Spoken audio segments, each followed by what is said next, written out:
Psalm 61 is a remarkably short psalm with only 8 verses in it, but it does have a vast emotional reach. It begins with a man who is overwhelmed, who feels far from home and far from God and unsure of what will happen next. And yet, over the course of just 8 verses, it ends with a man who is at peace, who is glad to praise God and is confident in him. Hear my cry, O God. Listen to my prayer. From the ends of the earth I call to you. I call as my heart grows faint. David here clearly feels far off. He is calling, as he puts it, from the ends of the earth. Now, in all likelihood, that doesn't mean that he's in Tarshish, at the furthest away port known to the Israelite community. No, this is poetic language for how he feels cut off from the presence of God, like he's a million miles from him. And yet, clearly, God is close enough to hear his prayer, or he wouldn't bother praying it. I wonder if you ever feel like you are at the ends of the earth, whether you are in a hospital room, or a courtroom, or a boardroom, perhaps. Are there times where you have felt alone and scared of the fact that God doesn't feel near you in that moment? Well, David doesn't try to work his way back to God through his own effort. He doesn't pander with promises to do better. He starts with a simple cry. Hear me, he says.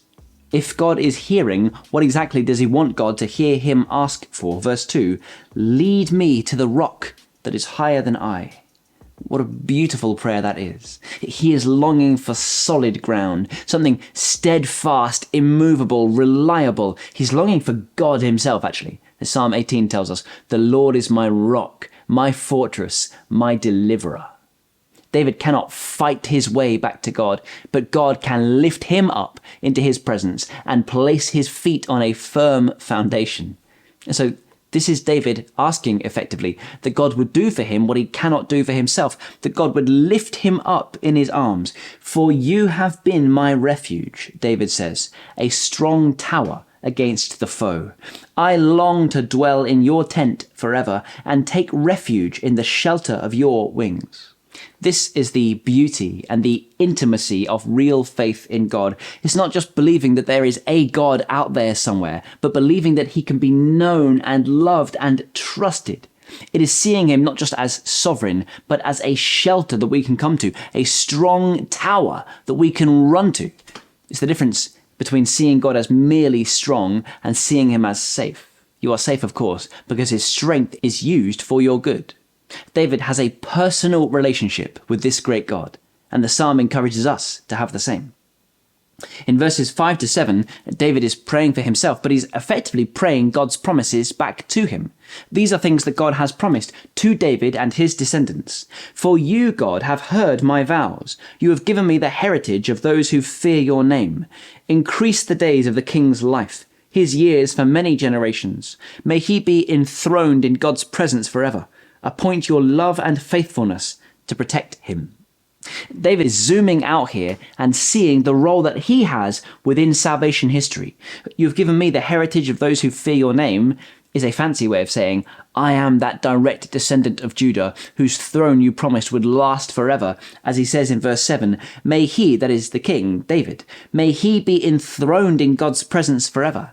He's asking God to honor the covenant that he has already made, to keep his great promise, to preserve this line of kings until one comes to sit upon the throne who will never rise or be removed, but will reign eternally.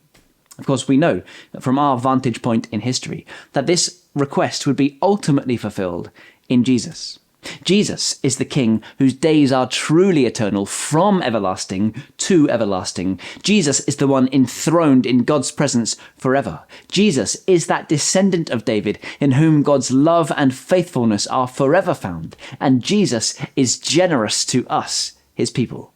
And so this psalm, short as it is, manages to be both incredibly intimate and gloriously expansive. It shows David crying out from a personal pit, but it ends with David showing us God's grand sweeping promises that stretch far beyond his lifetime and off into eternity.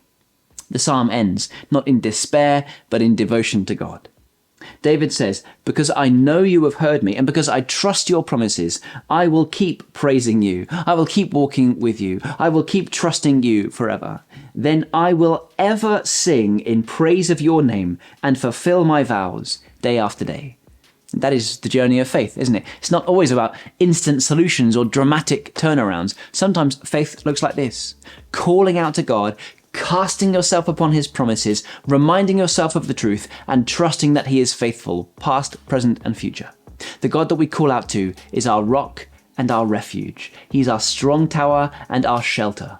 And when we feel overwhelmed, when our hearts grow faint, when we feel physically and spiritually weary, Jesus doesn't tell us to try harder. He invites us to come into his presence. In fact, he brings us into his presence, and he will give us rest. And so let me encourage you today, however faint you may feel, there is a rock who is higher than you. God will lift you to be with him and to stand on that firm foundation forever.